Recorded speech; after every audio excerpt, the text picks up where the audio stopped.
Good afternoon, ma'am. Myself Divyasree. I'm gonna tell about the topic of physics of membrane, and my topic is about cell membrane. The cell membrane, also known as the plasma membrane or cytoplasmic membrane, and historically it is referred to as the plasma lemma. It is biologically membrane that separates and protects the interior of a cell from the outside environment, like the extracellular space. The cell membrane consists of a lipid bilayer made up of two layers like phospholipid with cholesterol. Cholesterol, it is a lipid component, and it is interrupted between them, maintaining appropriate membrane fluidity at various temperatures. The membrane also contains membrane proteins, including integral proteins that span the membrane and serves as the membrane transporters, and peripheral proteins that loosely attach to the outer side of the cell membrane, acting as enzymes to facilitate interaction with the cell's environment. This is the figure of the cell. Here we can observe this is the extracellular fluid, and this is the nucleus, and inside the cell we can find the cytoplasm, and the membrane which is covering here, this is called the cell membrane. Glycolipids, these are embedded in the outer lipid layer, and it serves as this similar purpose. The cell membrane controls the movement of substances in and out of a cell, being subactively permeable to ions and organic molecules. In addition, cell membranes are involved in a variety of cellular processes such as cell adhesion and conductivity and cell signaling. And it also serves as the attachment surface for several extracellular structures, including the cell wall, the carbohydrate layer, it is called the glycocalyx, as well as the intracellular network of protein fibers, it is called the cytoskeleton.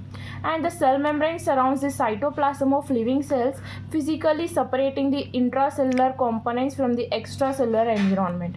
The cell membrane also plays a role in anchoring the cytoskeleton to provide shape to the cell, and in attaching to the extracellular matrix and other cells to hold them together to form tissues. A cell membrane, it is a selectively permeable and able to regulate what enters and exits the cell. At the same time, they're facilitating the transport of materials needed for the survival. We can see the transport mechanism which is in the cell. It is of the five types, like the active transport, passive transport, diffusion method, that is we can take it as simple diffusion, and facilitated diffusion. In facilitated diffusion, there is a involvement of the carrier protein, and at the same time osmosis. Next, coming to the next topic, that is the structure of the cell membrane. The structure of the cell membrane, it is essential for its function in protecting the cell and regulating transport, facilitating communication, and maintaining homeostasis. Homeostasis means it is maintaining a constant internal temperature, and it has a complex structure that is essential for its function.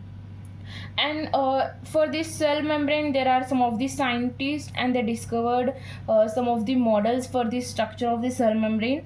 And first model, it is about the fluid mosaic model. According to this fluid mosaic model, there are two scientists like S.J. Singer and J.L. Nicholson in 1972. These are replaced the earlier model of Davison and Danelli, can be considered as a two-dimensional liquid in which lipid and protein molecules, these will diffuse more or less easily. Although the lipid bilayer that forms the basis of the membranes, it will do indeed form of two-dimensional liquids by themselves. So the plasma membrane also contains a large quantity of protein which provide more structure.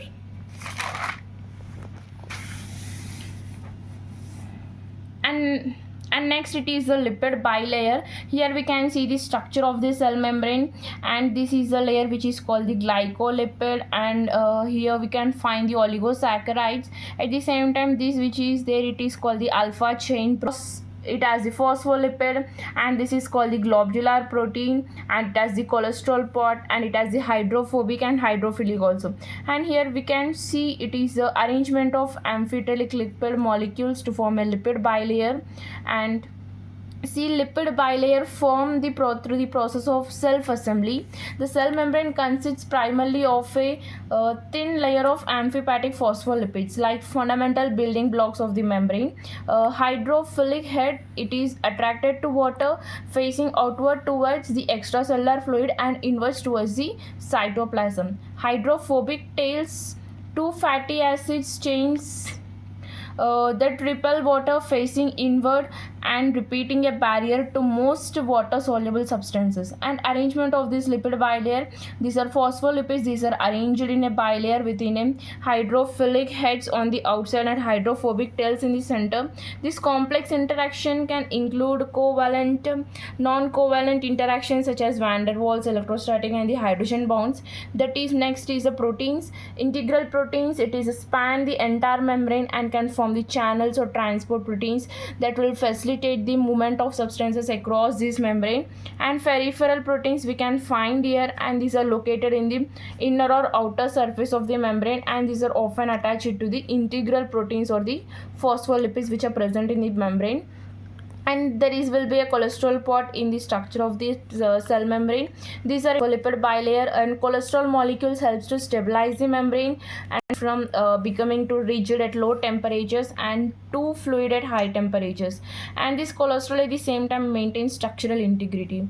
Carbohydrates, these are often found attached to proteins. This will form the glycoproteins, or lipids means glycolipids. This will play a crucial role in cell recognition and signaling and intercellular interactions. Cytoskeleton attachment, the cytoskeleton, a network of protein filaments inside the cell, can be connected to membrane proteins, providing the structural support, and this will maintaining the cell shape. This is about the structure of the cell, and thank you, ma'am.